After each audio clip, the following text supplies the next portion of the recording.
So today's session is about conceptualizing research design. And in this session, we will be discussing some very important details regarding your methodology section. The research design section actually belongs to the methodology section of your research project. So let us start today's session. So what is meant by research design? So research design is basically a blueprint, a plan for the collection, measurement, and analysis of the data created to answer your research questions. So far, we have determined that what we are going to study. We have clearly identified our research problem, the knowledge gap in our particular research area which we are investigating, research objectives, the variables, the theoretical linkages, literature review, hypothesis, and theoretical framework. So overall, we have determined what we are going to study.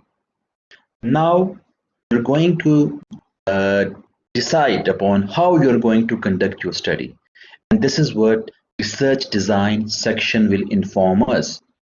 Through a research design, you decide for yourself and communicate to others your decisions regarding how you are going to collect data from your respondents, how you are going to select your respondents, how the data you are going to collect is to be analyzed, and how you are going to communicate your findings. So, in addition, you will need to provide the rationale and justification for each decision that shapes your answer to the how of this research journey. So, in short, research design provides answer to how you are going to find answers to your research questions. So now we are going towards the next step of our research journey. So if we discuss the overall positioning of research design in our research project, we have discussed the introduction section because we have discussed the research problem, the knowledge gap, the research objectives and research questions. We have also discussed in detail the literature review, the variables and hypothesis construction and theoretical framework. The third section, which we are going to study now, is the research design. And research design falls within the methodology section in overall scheme of things. So you need to be very, clear about where does research design fits in overall scheme of things. So in overall scheme of things, research design fits in your methodology section. Okay. So what decisions are involved in research design? So we have to make 5 very important decisions while formulating our research design. The first important decision is to choose your research strategy. As you will see later in this session that you have got several options to choose while formulating your research strategy. The second decision involves choosing a time horizon for your research. We have discussed this briefly in our first unit that we have to make a choice between the cross-sectional studies or the longitudinal studies. The third important decision which you need to make in the research design section involves the extent of your interference with the study. So this is again a very important decision which you need to make, while setting up your research design. The fourth important decision is choose your study setting. As you see, we will be discussing about whether you need to conduct your study in natural setting or in the laboratory setting, in the artificial setting. So you need to make decision that whether you want to conduct your research in natural setting or in the artificial setting.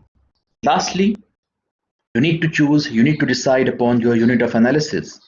So you will see that we will be discussing about various unit of analysis ranging from individuals to countries. So these are the 5 important decisions that you need to make while setting up your research design.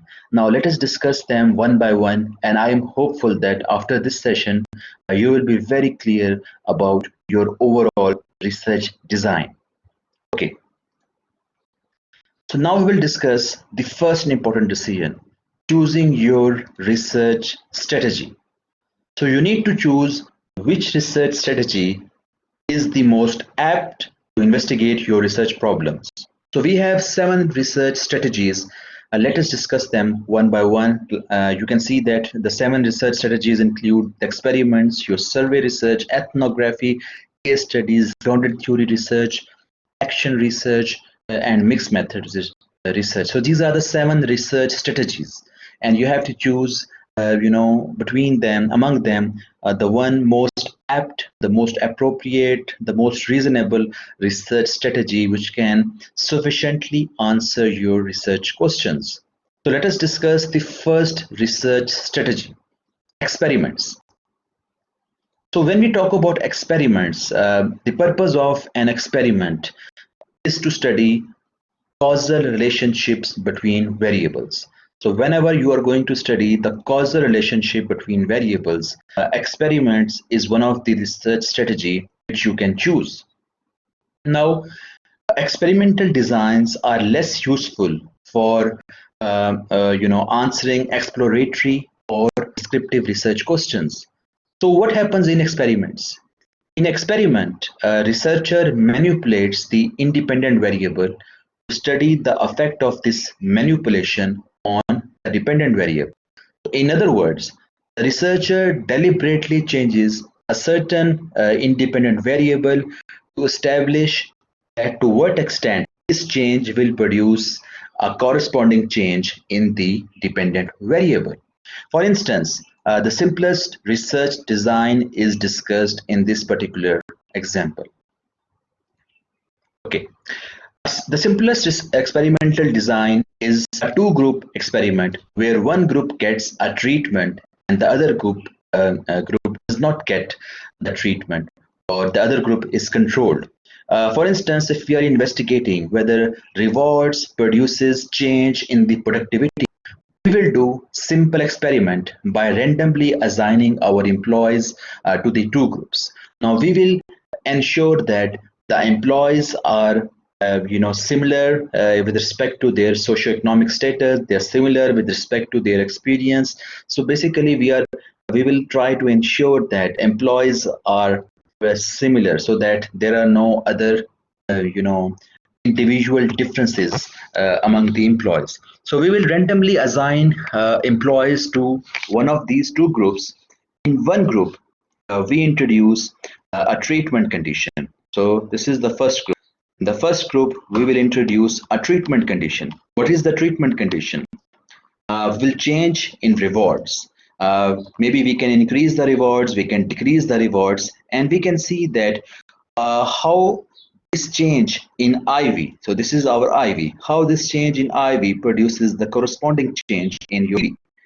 So if increases in rewards, increases in the productivity, or decrease in the reward produces a corresponding decrease in the productivity of employees, this particular condition will be observable in our group 1, which is our treatment condition.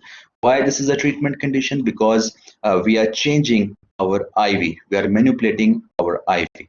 Now there is another group as well, which we have called as the control group. In the control group, we are not producing any change in our IV. Our independent variable is not manipulated. So if there is no change in the IV, and if it does not produce any subsequent change in our DV, if no change in rewards produces no change in the productivity level of employees, then we can, reasonably infer that the rewards, it is causing change in the productivity. So we can establish a causal relationship between these variables. Now this is a very simple experiment. Why? Because we are using post-test experiment. In other experiments, we use pre-test as well as post-test experiments. So basically, it is a post-test experiment. We have not checked their productivity levels before this experiment was conducted. We have only checked their productivity levels after this experiment was conducted. So this is the most simplest form of the experiment. There are other experiments as well in which we first establish the pre-experimental, pre-manipulation levels among our participants, and then we compare it with the post-experimental, post-manipulation changes that have occurred in our, variables.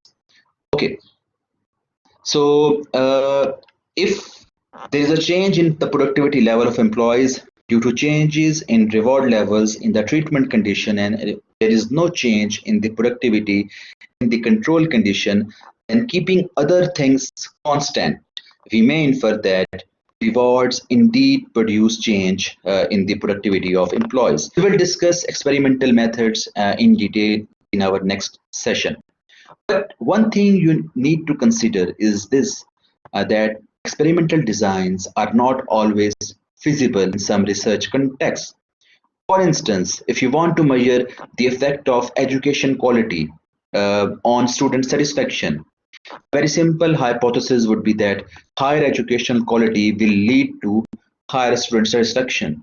But if we check this hypothesis through experiment, we do not want to assign our students to a low education quality treatment condition, because it will affect their overall grade. It will affect their preparation for that course. So we will be compromising them, their grades. We will be compromising their preparation for that particular course. So that's why in such conditions, when it is very difficult to manipulate IV, we conduct causal studies through surveys, and this is what we discuss next. The survey strategy, it is very popular in business research because survey strategy allows the researcher to collect quantitative and qualitative data on many types of research questions. So the survey research instrument is used to conduct exploratory, explanatory, causal studies, correlational studies, and descriptive research. So the choice of a survey instrument largely depends upon the extent to which your study is structured or unstructured in nature. For instance, if you are adopting a qualitative method, maybe the best way to go is to conduct interviews. Okay, but if your study is structured in nature and you are adopting quantitative methods, the best way to go maybe is self-administered questionnaire. So these are the three very important survey instruments: the interviews, observations, and the self-administered questionnaires. So we will discuss the survey research in detail in our next session. Our next session is about data collection methods and your sampling methods. So we will discuss in detail the survey research in our next session. So in this session, you're just being briefed about several research strategies. So you can discuss, you can decide by reading your research papers, that the research papers which are relevant to your research problem, that which research strategy has been used by previous researchers while investigating the similar problem which you are investigating, and you can take help from their research as well, and you can decide that which research strategy will be more appropriate for your research problem.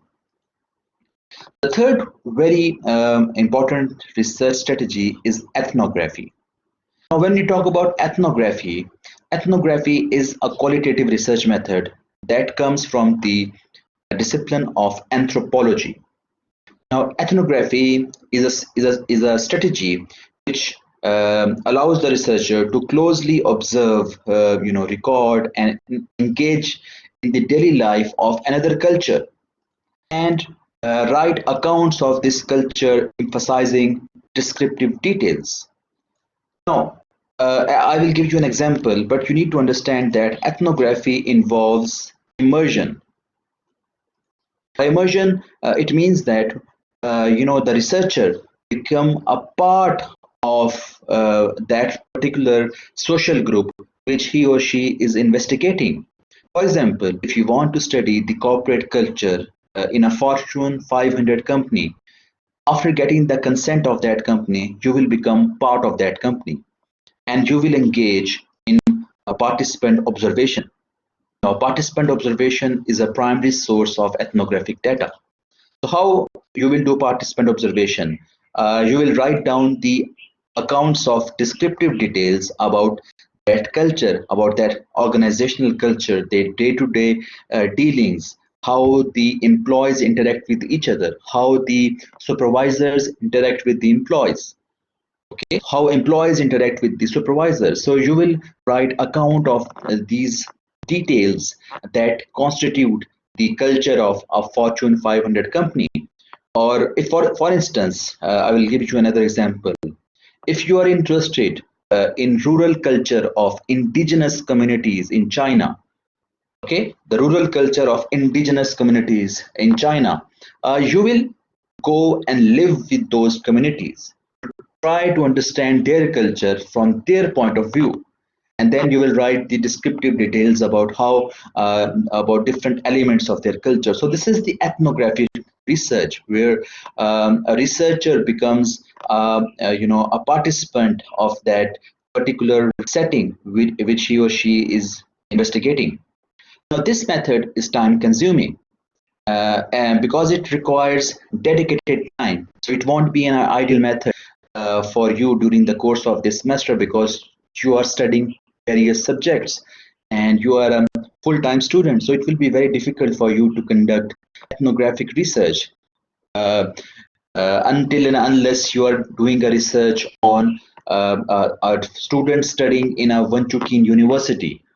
Okay, so if your research is about the culture of this university, then because you are a member of this university, you daily observes, you are participating in this university, then you can easily conduct a participant observation.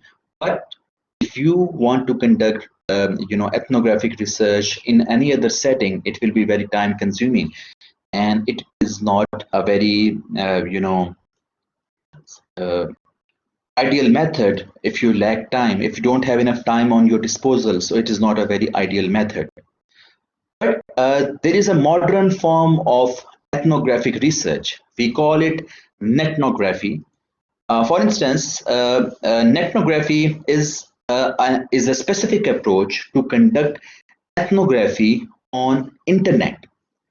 If you are a part, for instance, if you are a part of an online community like Nike's official Facebook group, you can do an ethnographic study about how Nike interact with customers on that Facebook group, or how customers interact with Nike, or how customers interact with each other. And then you can write down the descriptive details about the ethnographic research, which you have observed, how the online community's culture of Nike is constructed on Facebook. So ethnography is a modern form of ethnographic research, and it is gaining very high popularity. For instance, I have quoted a paper here, the wine tourism experience, an ethnographic research. Now in this paper, if you can read it, okay, I will read it to you. In this particular example, wine tourism experiences are studied on TripAdvisor website. Okay, so researchers are part of that online community, and they studied how wine tourists communicated their experiences about wine tourism in France.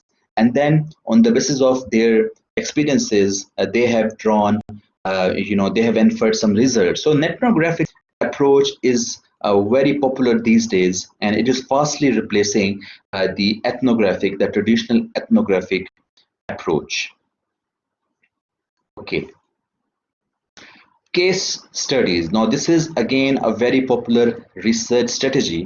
A case could be an individual, a group, a community, an episode, an event. Any important, any famous event can become a case study. So, to be called a case study, it is important to treat the total study population as a single entity. So you need to treat the total study population as a single entity in the case study. So case studies are especially useful to study a major or a prevalent phenomena. For instance, I have given an example here of a case study of United Airlines 2017 case when they dragged off a passenger of their plane. Now, this case study discusses corporate crisis communication. Okay, if you want to study corporate crisis communication, this is a very important case because when United Airlines dragged off a passenger from their airplane, they faced a major corporate crisis. In their one of the most severe corporate crisis was encountered by them in their history. So United Airlines case becomes the basis of thorough, holistic, and in-depth exploration of corporate crisis communication phenomena. If you want to study corporate crisis communication phenomena, if you want to understand this phenomena, you can use the case of United Airlines, and you can gain very useful insights about the corporate crisis just by studying this particular case. Now, the case study design is based upon the assumption that a single case can provide insight into the events and situations prevalent in a group from where the case has been drawn. So corporate crisis communication can be understood in a better way if we study a single case of United Airlines, because one case of United Airlines provide a sufficient enough explanation to understand the concept of or phenomena of corporate crisis communication. So if the case is very relevant, like it is a very relevant case of United Airlines. If you want to discuss corporate crisis, so if a case is very relevant to the phenomena which is under investigation, then you can use case study approach as well. One thing to note is that case study can use both qualitative and quantitative data for analysis and interpretation. So the idea behind a case study is that in order to obtain a clear picture of a problem, one must examine the real life situation from various angles and perspectives using multiple methods of data collection. So if your research problem can be investigated by a relevant case study, a relevant case, then you can use this research strategy as well.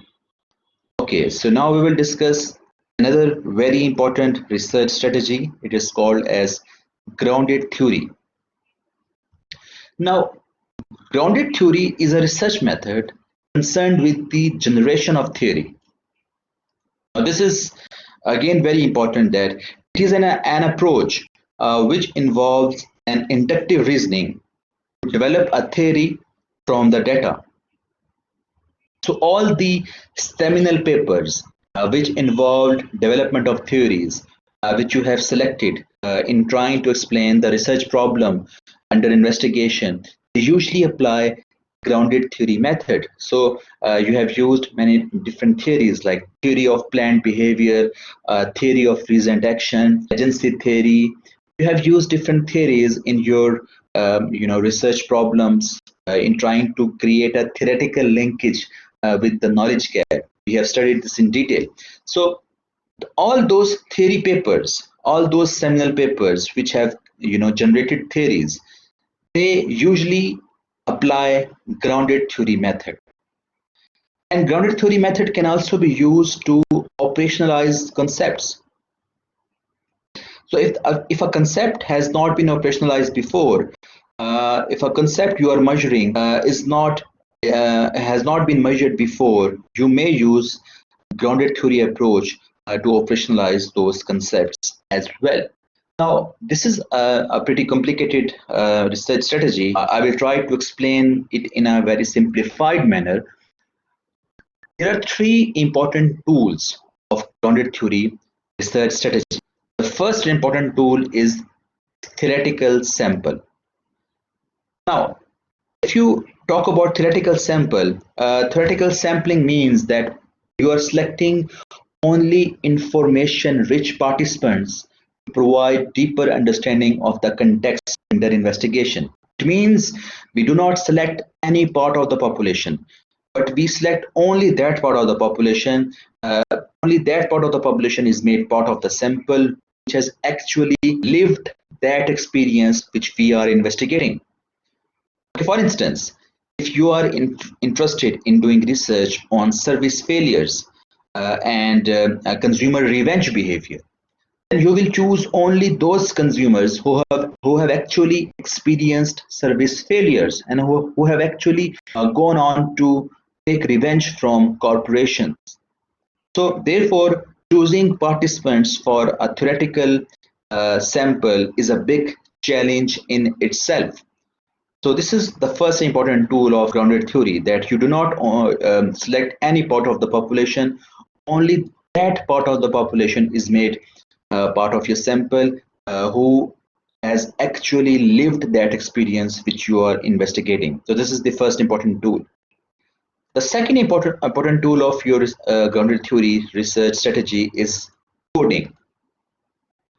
Now, coding means that you are trying to interpret the responses of your respondents or your participants in a meaningful way. Usually, we use interviews to collect data in grounded theory approach. So coding is a procedure through which we arrange the raw data into meaningful categories. Like in the copy sites paper, which we discussed in our unit 2, this is how we coded our one of the themes. This was the first theme, reconceptualization of authenticity. And now this theme was generated from the data which we collected from the interviews. Now this data is arranged in the form of categories, or we can call it principal nodes, or subcategories, which we call it as child nodes. So there are two subcategories: tolerance for copy sites and foundational split between China and West. But this is basically the end result, because we are simultaneously also engaged in comparing our data. What is meant by comparing the data? Comparing the data means that you compare one response, like one interview, with another response, like the second interview, until and you keep on doing this comparison until meaningful categories emerge from the data and a theory or a new concept which has not been operationalized before emerges. So new concept of authenticity which emerged from the copyright paper is identified right there, that authenticity is a relative concept, because some cultures have high tolerance for authenticity, and due to this foundational split in how different cultures view authenticity, it shall not be defined as an absolute concept, especially in the tourism research. So if you want to understand grounded theory research, grounded theory strategy in detail, you can go to that copyright paper and read the methodology of that paper, because in the methodology section they have explained in detail the coding process. Usually coding process involves 6 steps. Okay, so those 6 steps involve reading the responses of the interviews again and again, arranging them into small categories, merging those categories and making the larger categories, and then arranging them into larger meaningful themes. So you will understand a lot about grounded theory approach by reading the methodology of that paper. So this is a very simple explanation of grounded theory. You will only you will require to use this research strategy when you are trying to generate a theory, or you are trying to operationalize a concept if that concept has not been operationalized before. Okay, for instance, if you are doing a research on job burnout, okay, now the concept of job burnout has already been operationalized. It has already been conceptualized. So you don't need to, use grounded theory if the variables you are using in your research have already been operationalized. Okay, so this is only used in those particular cases where the research problem under investigation involves those concepts which have not been operationalized before. Okay, I hope I'm very clear about this particular research strategy. Okay, now action research. Now, action research is not a research project where we learn about a topic that interests us. Now, this is very interesting because action research is not what usually comes to mind when we hear the word research. Action research is not about doing research on people or about people or finding all available information on a topic, looking for correct answers, or trying to find a knowledge gap or trying to fill a knowledge gap. Okay, so what is action research all about?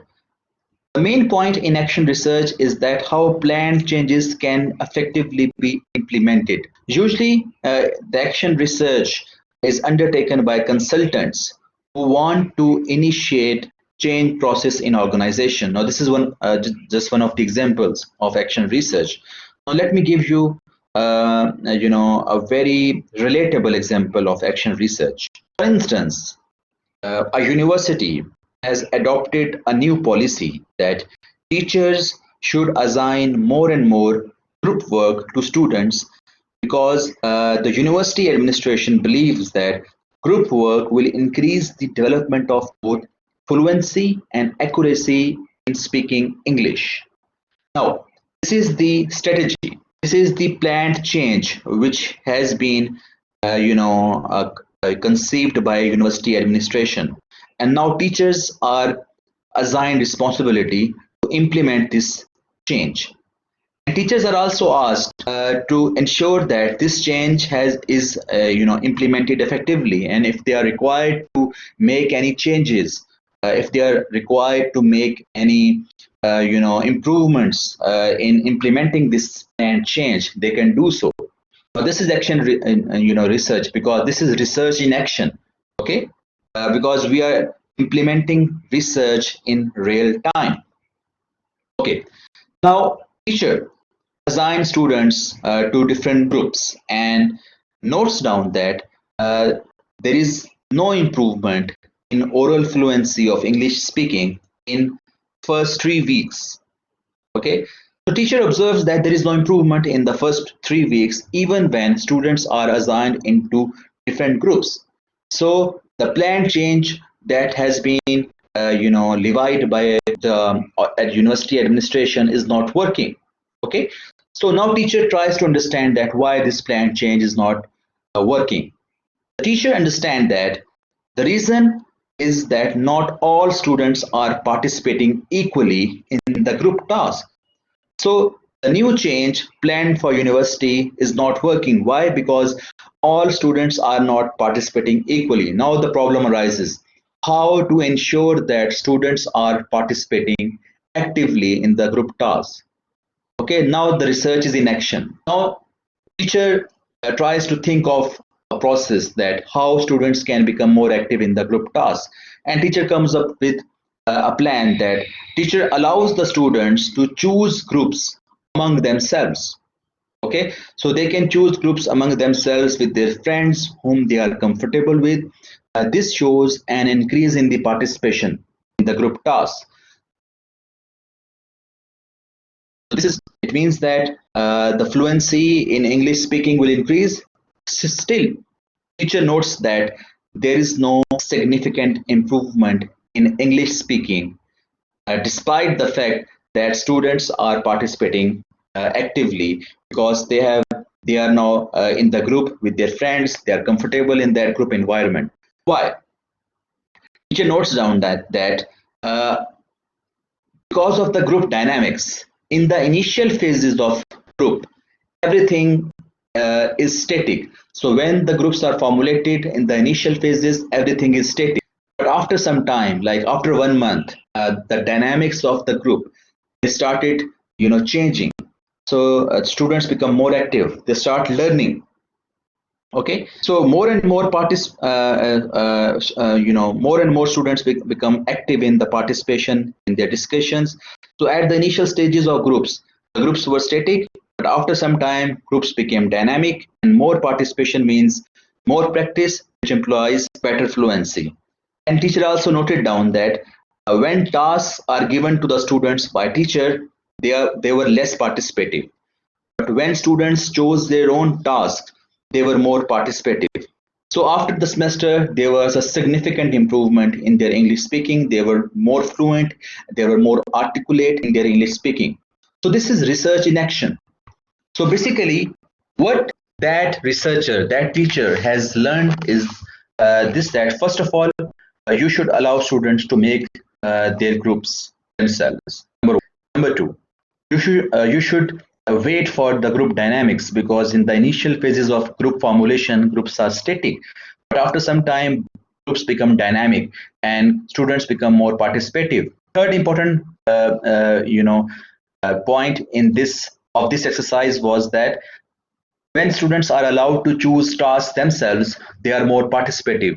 And when teacher tries to give them tasks, they are lesser participative. So these are the three important, results which teacher derived from this action research. And by the end of the semester, the plan change that the learning should be done through group tasks. That plan change was implemented effectively. And these were the three important findings of the teacher. So this is a very simple example of action research. So, are you going to do action research? I will come back to this. That how is action research as a research strategy for your semester project? I will come back to this later. Okay. Lastly, the last research strategy is mixed method. So, mixed method as a research strategy focuses on collecting, analyzing, and mixing both quantitative and qualitative data in a single study. Okay, so basically the mixed method research, if we take into consideration, let me get back to our first slide. So if you look at these strategies, experiments, they are basically quantitative in nature. Okay, survey research, it can be quantitative as well as qualitative. Ethnography is basically qualitative in nature. Case studies, they can be both quantitative and qualitative. Grounded theory, it is basically qualitative. Action research is also basically a qualitative research approach, and mixed method is again, it can be both quantitative and qualitative. So if we break down our research strategies into into whether there is a qualitative or quantitative approach, we see that experiments are purely quantitative in nature. Survey research, it can be quantitative as well as qualitative. Ethnographic research is purely qualitative. Case studies can be qualitative as well as quantitative. Grounded theory and action research both are qualitative in nature, and mixed method is basically the combination of whether you want to choose the qualitative or quantitative research approach. So mixed method is basically how you combine both your inductive reasoning and deductive reasoning to find out the answers to the research problem. So basically, how you can apply mixed method. A very simple way to apply mixed method is given in this particular example. So suppose I want to investigate how satisfied you are with overall education quality of this particular course, the research course. So I can apply mixed method using a close-ended question as well as an open-ended question. Close-ended question means that I have basically limited the responses. So you are only supposed to choose among one of these five responses. So one stands for strongly disagree, two stands for disagree, three stands for neutral, four stands for agree, and five stands for strongly agree. But open-ended questions, they don't have such limitations. So you can write whatever you want to write. For instance, you are asked which aspects of this course you find the most satisfying, and which aspect do you think needs improvement. So you can speak your mind right here, because there is no limitation on you to choose one of those multiple choices. So for instance, if you are satisfied with the course and you choose strongly agree. So here you can write which aspects of the course you found most satisfying. You can write in detail. But if you found the overall quality of this course very poor, and then you click on strongly disagree. And here you can write down the aspects, at which aspects you found more dissatisfying, and which do you think that needs improvement. So this is a very simple illustration of mixed method research. So overall, mixed method research, it gives you an advantage, it gives you a leverage that you can integrate your findings. You can justify, you can give rationales. For instance, if students are satisfied with your course, and then here they will write down the reasons for their satisfaction. You can use those reasons to justify this answer. And if they are not satisfied, you can use the reasons which they will put here to justify that why they are not satisfied with your course. So that's how the mixed method approach, it becomes superior, because it allows you to give better insights to the answers given to the close-ended questions. Because in the close-ended questions, you're not talking about your motivation, you're not talking about the reasons behind your answers.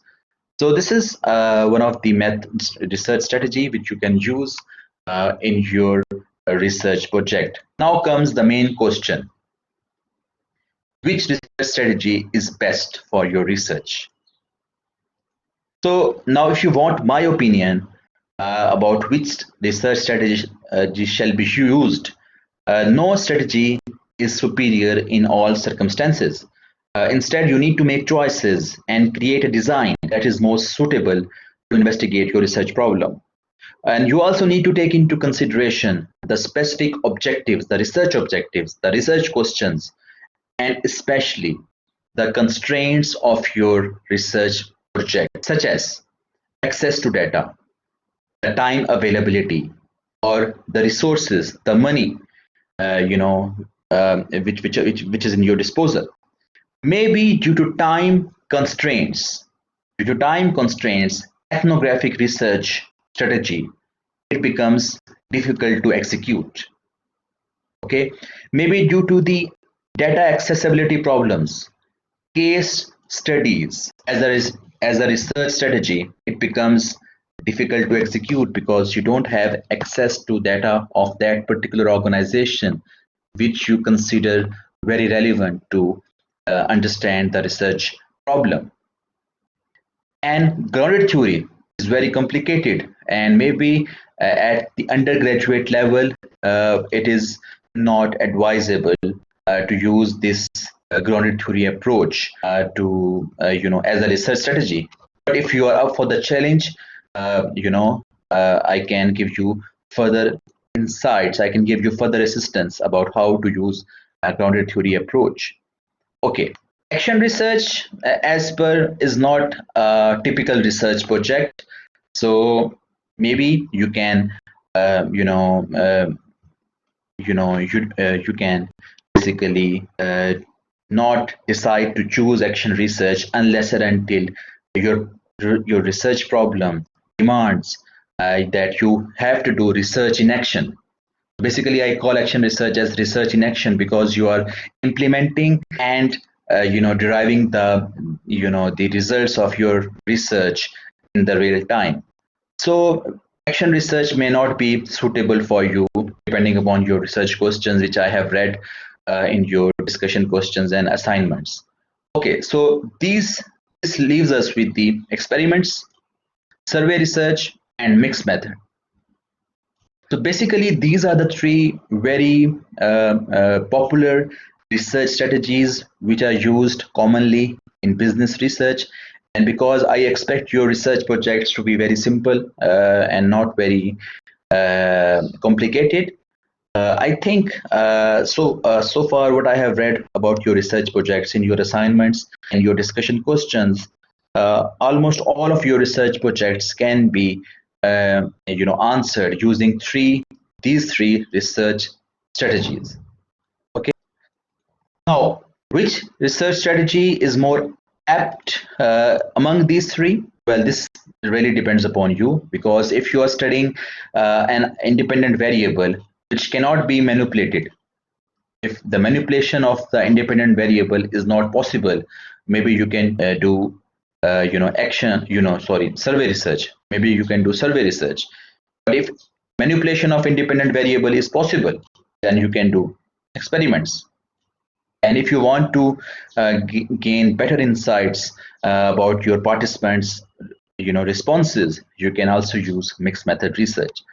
So I will recommend that you can choose a research strategy which best fits with answering your research question.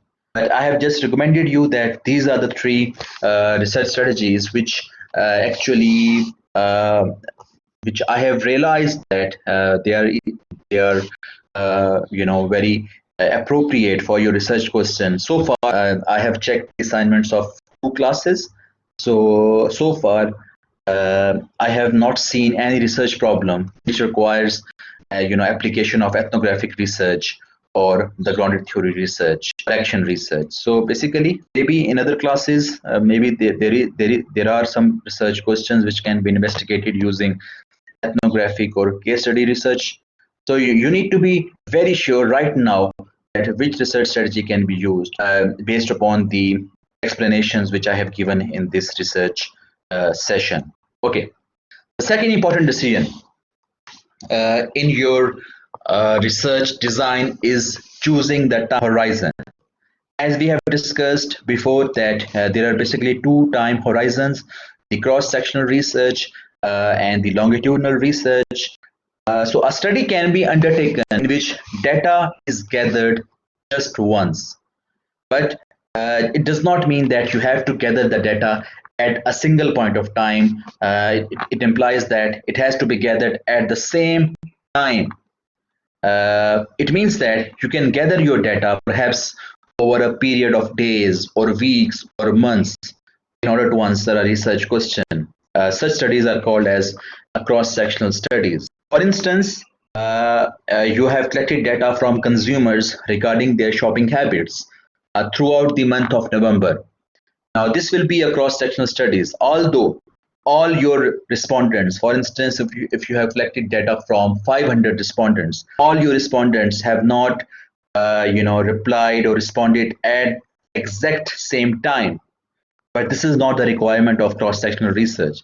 It means that, the time period is not, the time period is not very elongated. So you're not collecting data in years, you're not using, you're not taking years to collect data. You're just taking some days or maybe weeks to collect data. So that kind of data collection can be termed as cross-sectional research. However, you might want to study people or phenomena at more than one point in time in order to answer the research questions. For instance, you might want to study employee behavior before and after the change in the top management, so as to know what affects the change accomplished has on the organization or employees. Here, because data is gathered at two different points in time. First, before the leadership was changed. Secondly, after the leadership is changed. So such studies, when data on the dependent variable is gathered at two or more points in time to answer the research question, it is called as longitudinal studies. But the important point in longitudinal studies is that you need to use the same sample. The subjects which are part of your studies in time 1 and time 2, they shall be same. So again, depending upon your semester time period, I don't think so you have enough time on your disposal to conduct a longitudinal study. For instance, if you want to see the effects of change on employees or students, you need sufficient time, like 4 or 5 or 6 months, to get that change deeply penetrated in that organization to understand the effect of that change. So you don't have that much time because we have we have to complete our research projects by mid-December, I think. Yeah, mid-December. So you don't have much time. So one important thing to note is that when you are using experimental designs are invariably longitudinal in nature because data is collected both before the experiment and after the manipulation. So in that particular context, if we are using an experimental design, they are longitudinal in nature. Okay, but if you're not using experimental design, maybe you need to take into consideration the amount of time you have on your disposal during this semester, because I think you are only left with 2 months to complete your research reports now. Okay, the third important decision. Okay, I will take a break here, and I will try to take your questions. Any questions so far regarding the concepts which we have discussed? Like we have discussed the two important decisions. First, the second decision is about the time horizon, and the first decision is about the research strategy. Any questions so far regarding these two decisions?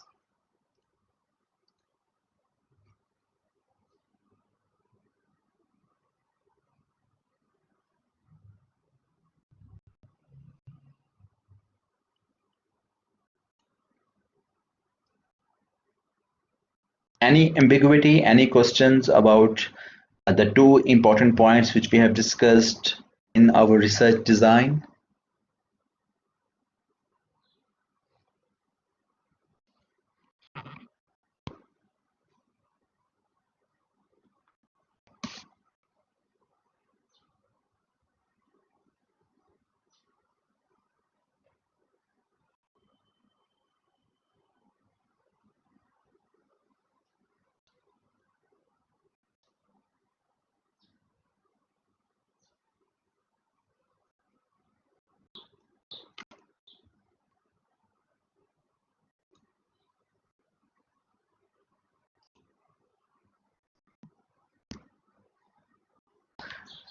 Any ambiguity, anything which is not clear? Please, uh, you can ask me question. Okay, so I will continue with the discussion. If any question pops up in your mind, please feel free to discuss with me. So it is clear right now. Okay. So the third important decision which you need to make regarding your research design is the extent of your interference with the study. Now, this is a very important point which you need to understand. Let us try to understand this concept. What is interference? Interference means that is your research conducted in natural setting or an artificial setting? Okay, so when you are going for minimal interference, okay, this is the first type of the interference, the minimal interference.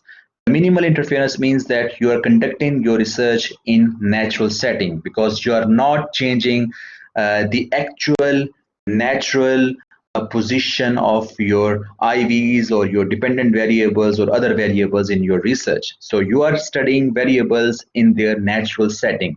This is called as minimal interference.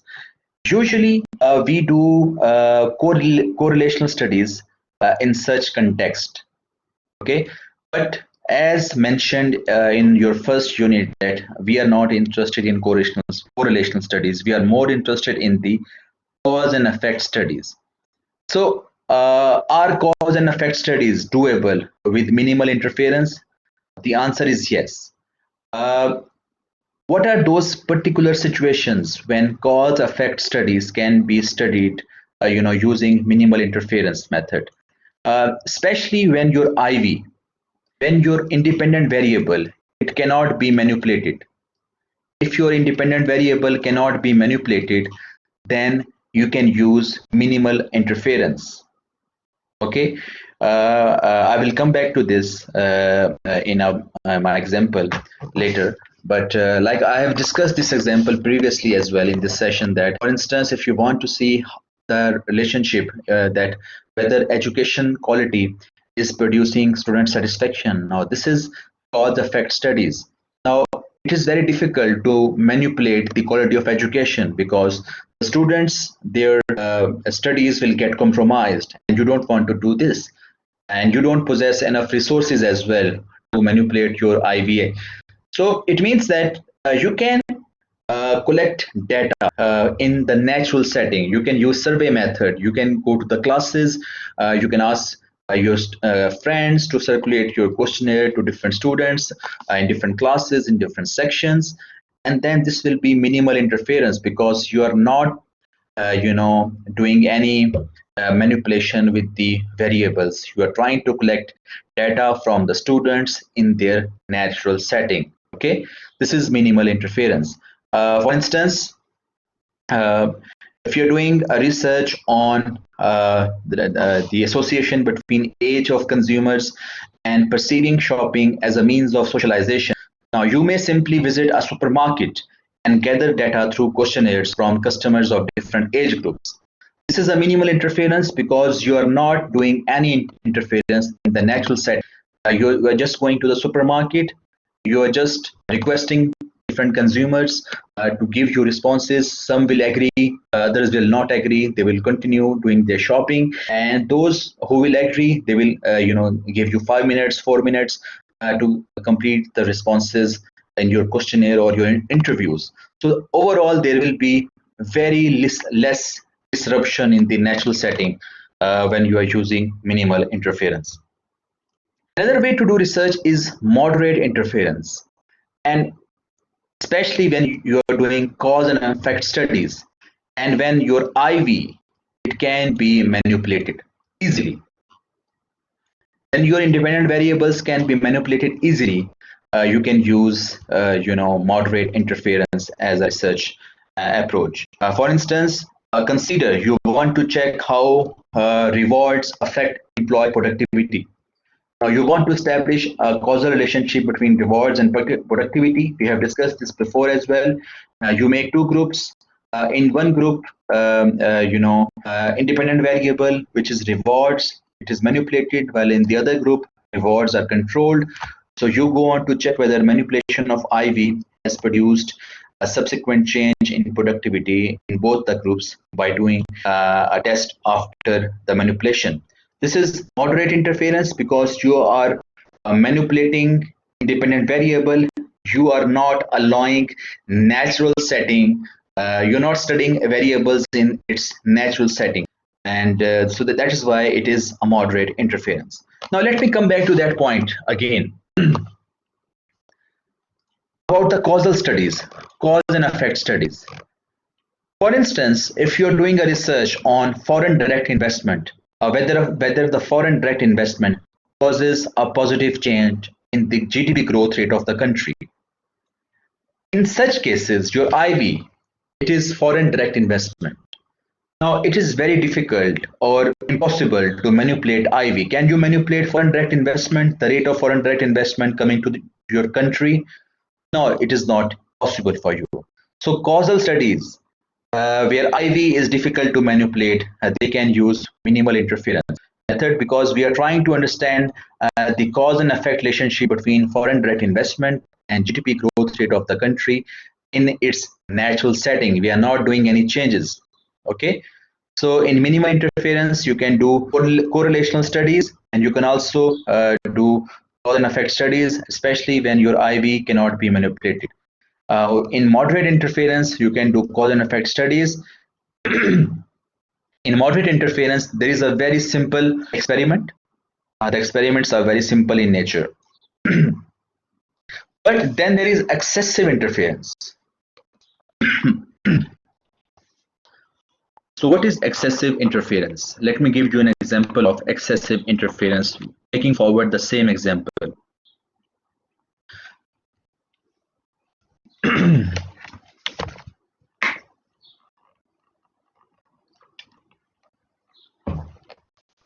So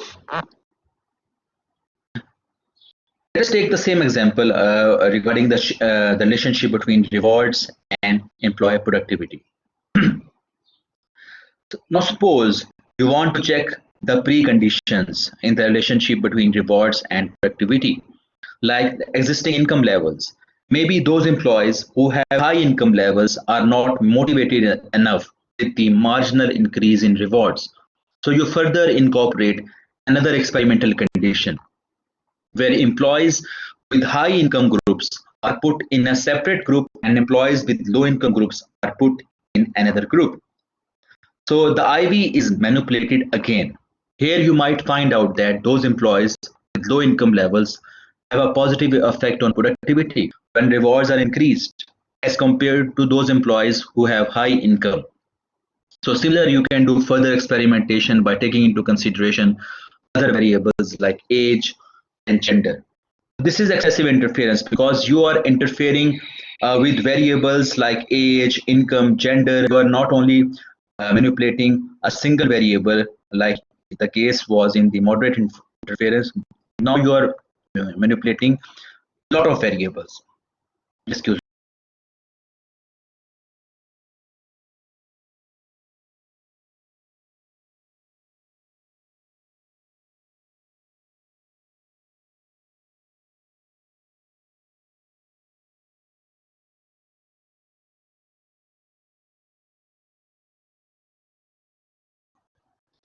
Okay, so this is excessive interference. So basically, there are three levels of interference.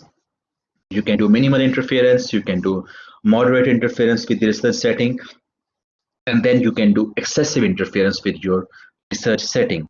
Now let me explain this further.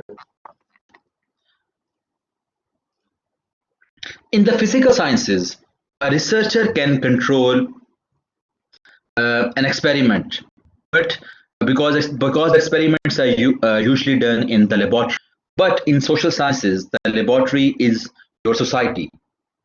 So over which the researcher has no control, no control at all.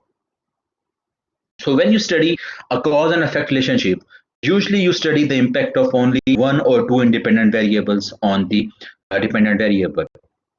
So in the last example of relationship between rewards and employee productivity, we are postulating that better rewards will increase productivity.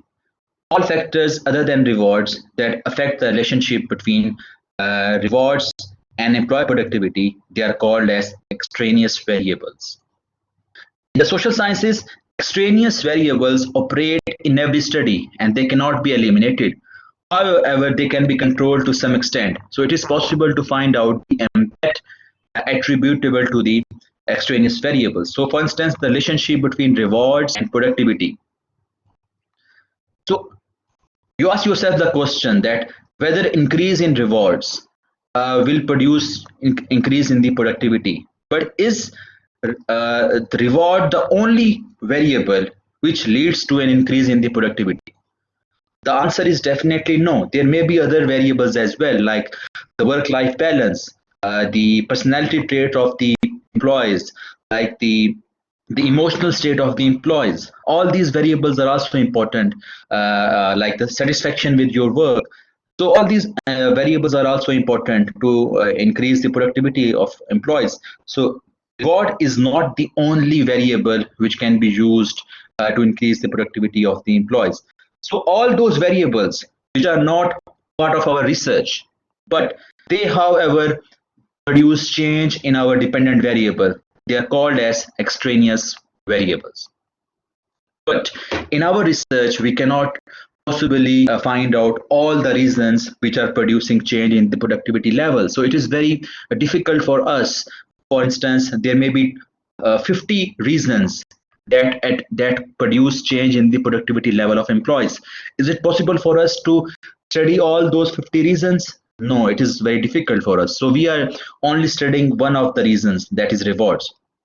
Sometimes your independent variable produces a very large change in your dependent variable, and the change attributable to the extraneous variables, like those variables which are not part of your research, that change is not much.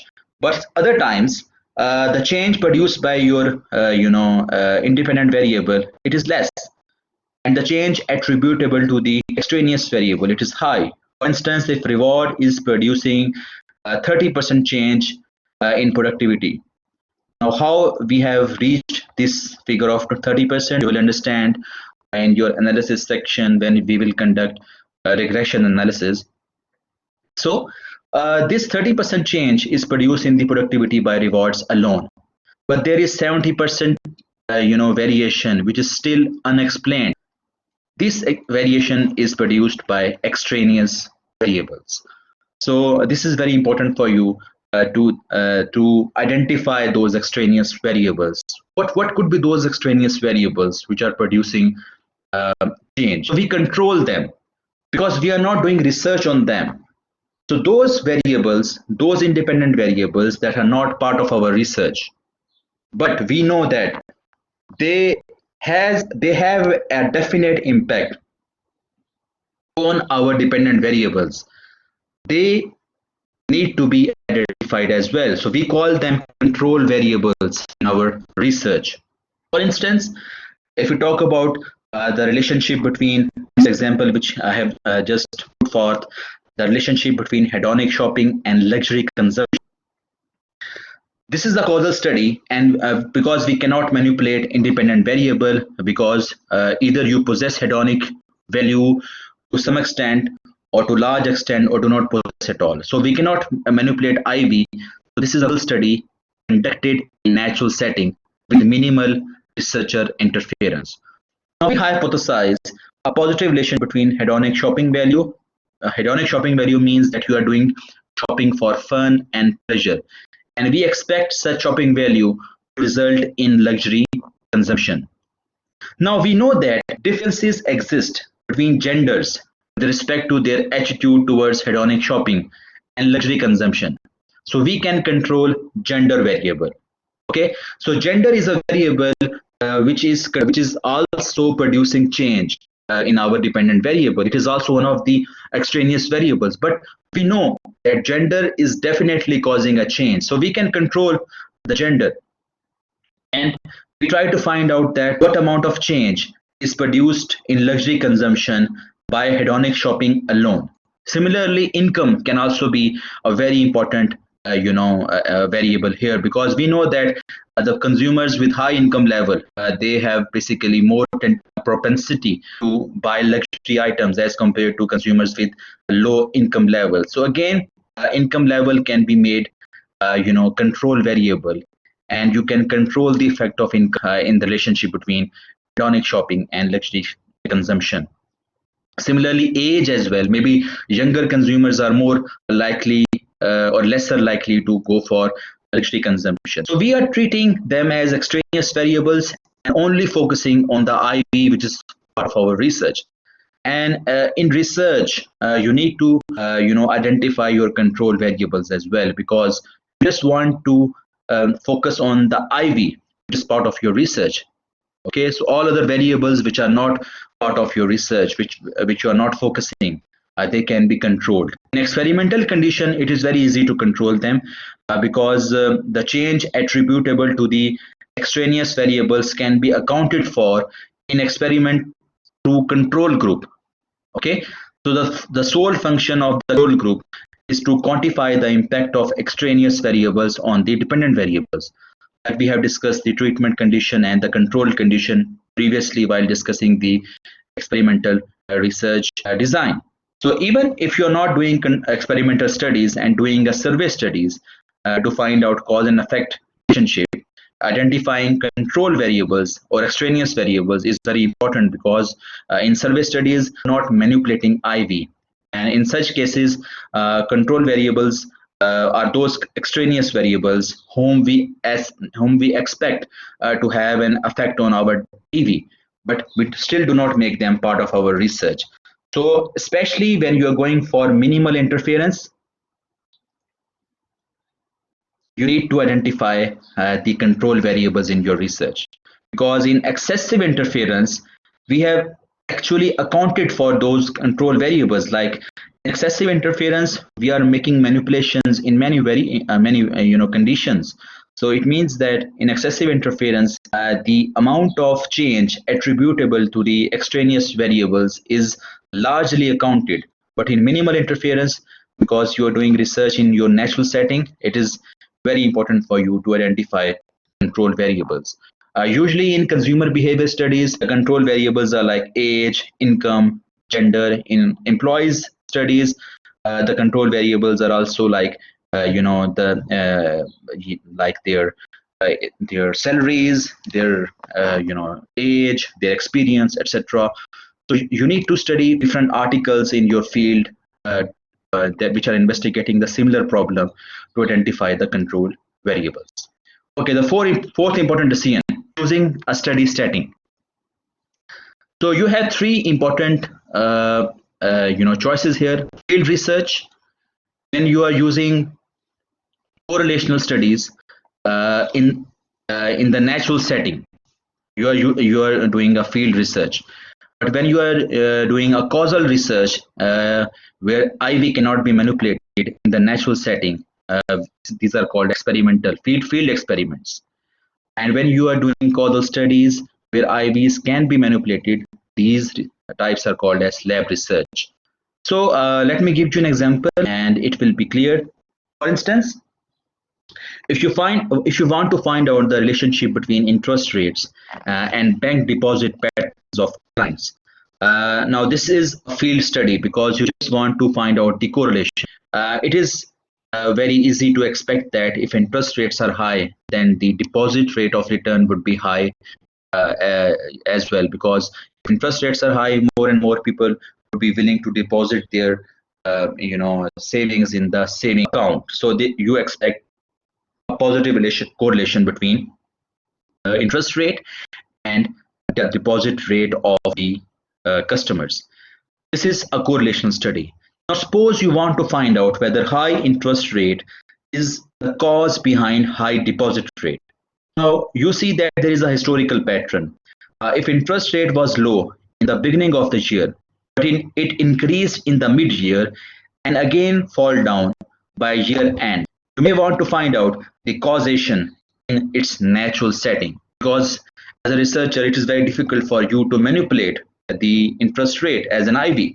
So because you cannot manipulate IV, you cannot manipulate interest rate. Now you will study the causation in its natural setting. Okay, so you note down that the interest rate is one of the factors that increase the deposits in the saving accounts. Now here again, there are plenty of other factors as well, which we have not accounted. We are only studying the relationship, the causation of interest rate on the deposit rate. There may be other extraneous factors as well, like the overall economic condition of the country, the employment rate, all these variables which we have not accounted for. These are the extraneous variables. So we are controlling those variables. Okay, so this is field experiment. But can you do a research? Can you do a lab research on this particular relationship? You want to find out the relationship between interest rates and bank deposit patterns? Can you do a lab research? Well, if you have enough resources on your disposal, you can do a lab research as well. But I see all researchers, they don't have sufficient resources. But I will just give you an example that how you can do a lab research here. Now you will recruit students with similar financial background and similar exposure to financial patterns, like they all are finance majors. And now you give them $1,000 and you randomly assign them to two groups and tell them whether they can utilize the money to satisfy their immediate needs or save them for future. And you keep interest rate pretty low for one group, like say 1%, and for another group you keep interest rate pretty high, like say 10%, and see their financial decision making. So you can understand their financial decision making by this simple experiment. But this experiment is very difficult to execute. For instance, if you are recruiting 20 students, then you are giving them $20,000. Okay, so basically it is a pretty expensive lab research. So this is how you choose your study setting. You have a choice between field research, but we are not doing field research because we are not interested in the correlational research. We are interested in the causal studies. So you have two options here: either go for field experiments or go for lab research. Okay. If your IV is very difficult to manipulate, you can go for field experiments. Okay. Lastly, choosing your unit of analysis. So basically, The unit of analysis refers to the level of aggregation of the data collected during the data analysis stage. So if your unit of analysis is an individual, you will be looking at the data gathered from each individual and treating each response as an individual data source. Now, this is the most common form of unit of analysis. If unit of analysis is dyads, it means that you are studying two-person interactions and you will collect several such two-person groups which are known as dyads. For instance, analysis of husband-wife interactions in families or supervisor subordinate relationships in the workplace. They are good examples of dyads.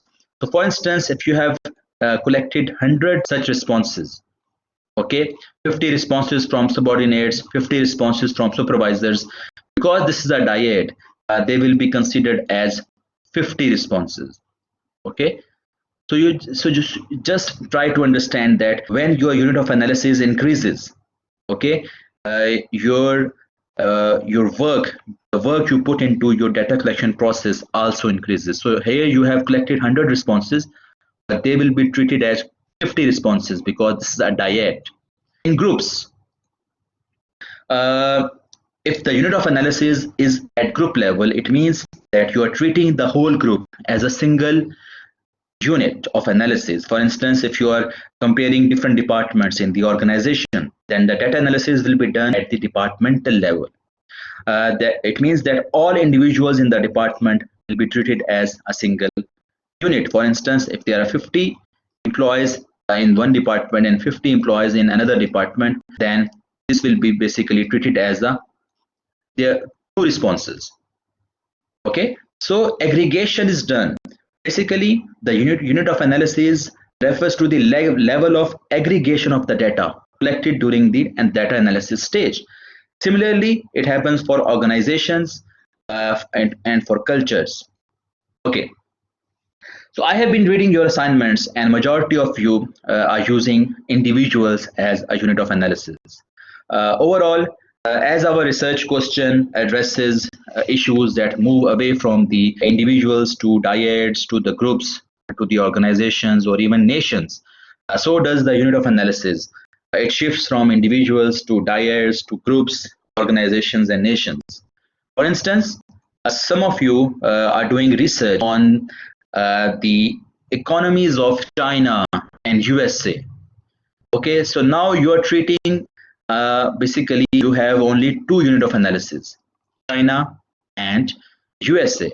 Now you may be taking, hundreds of indicators within China, like GDP, like GNP, like foreign direct investment, etc., employment ratio, inflation ratio, interest rate, etc., etc., etc. But overall, when you will aggregate that data, basically the comparison will be between two unit of analysis, that is China and USA. So you need to take into consideration this thing very seriously, that what is your unit of analysis.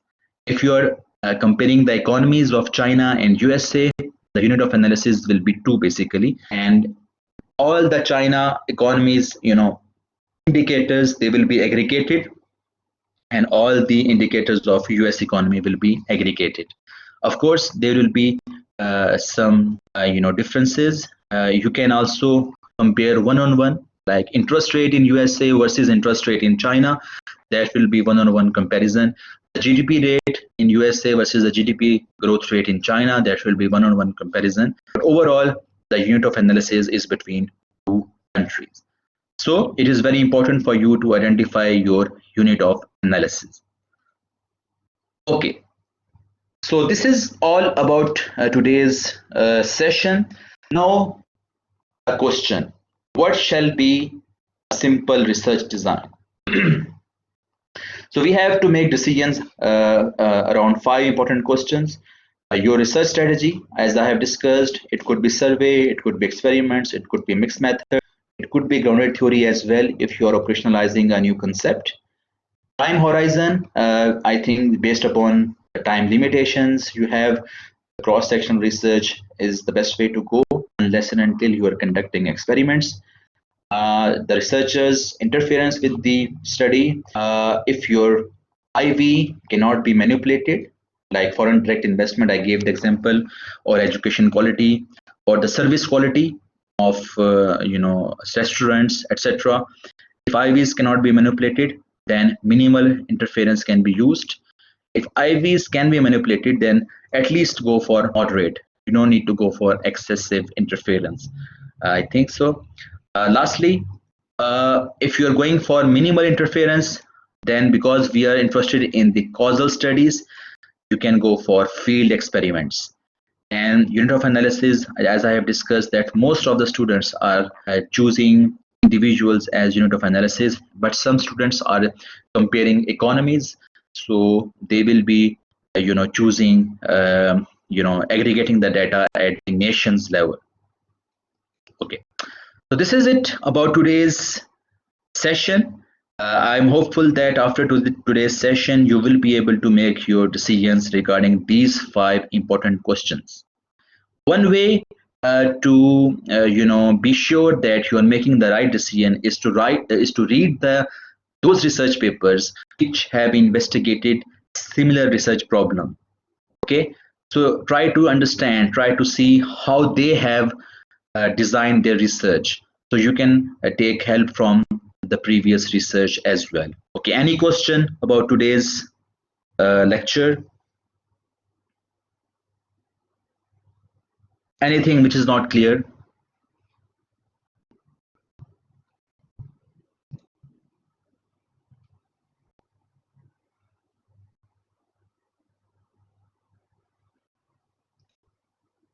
Anything, any ambiguity?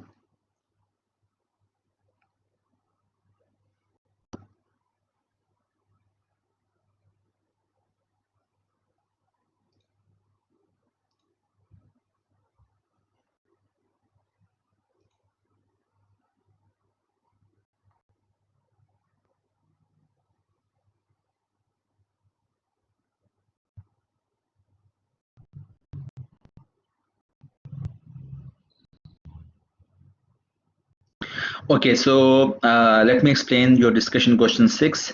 It is slightly challenging for this week. So you need to choose 2 academic articles which are relevant to your research problem, and they have looked at the same problem from different perspective. Like they might have looked at the same problem from different theoretical perspective or different methodological perspective. For instance, I gave you an example of wine tourism in the beginning of this session. Now that research was about ethnographic approach. Now you might look at another research on wine tourism that has used surveys. Okay, so this is basically an example where a similar research problem, wine tourism, it has used 2 different research strategies, 2 different methodological approaches. Okay, so this is how you can do this assignment. So you need to choose 2 academic articles which have investigated the same problem by either by looking through different methodologies or by using different theoretical perspective. Okay, so you can choose between these two, either different theories or different methodology. They have looked at the same problem, similar problem, using different methodology or using different theory.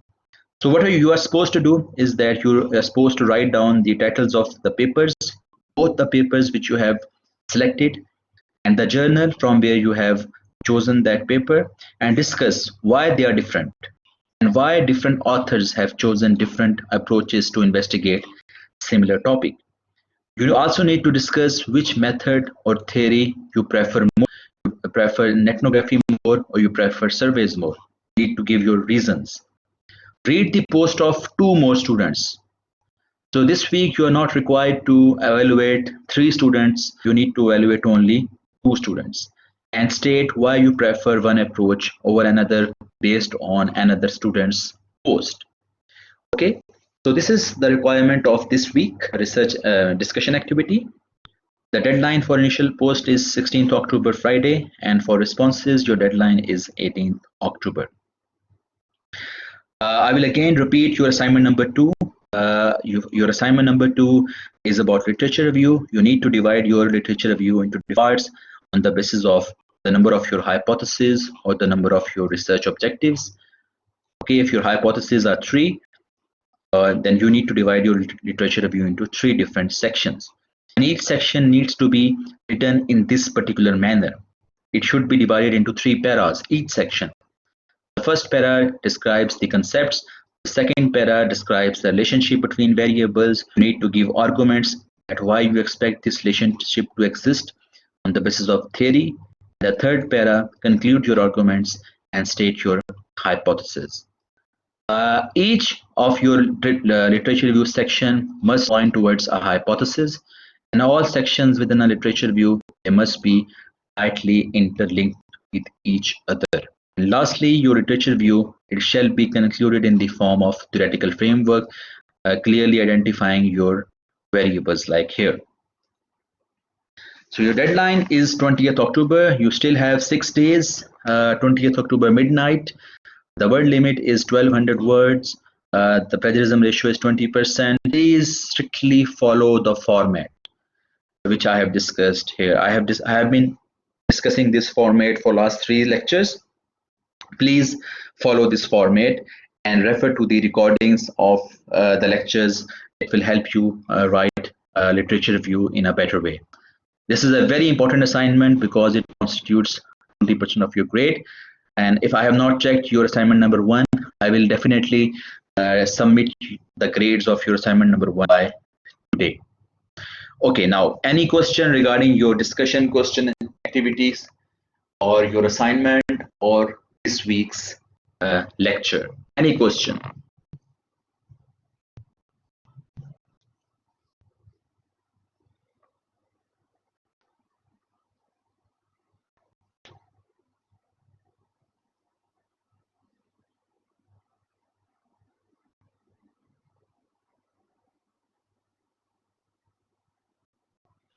Okay, no questions. Okay, so I hope so that you will go through the recording again, and if any question pops up in your mind, please don't hesitate to ask me. You can ask me in the WeChat group, you can ask me individually as well. I have also posted frequently asked questions section number 2. I think many of your questions will be answered in those queries as well. Okay, thank you very much for your time, for your patience. We have exceeded our time limit, I think. So thank you very much for your time. Bye-bye.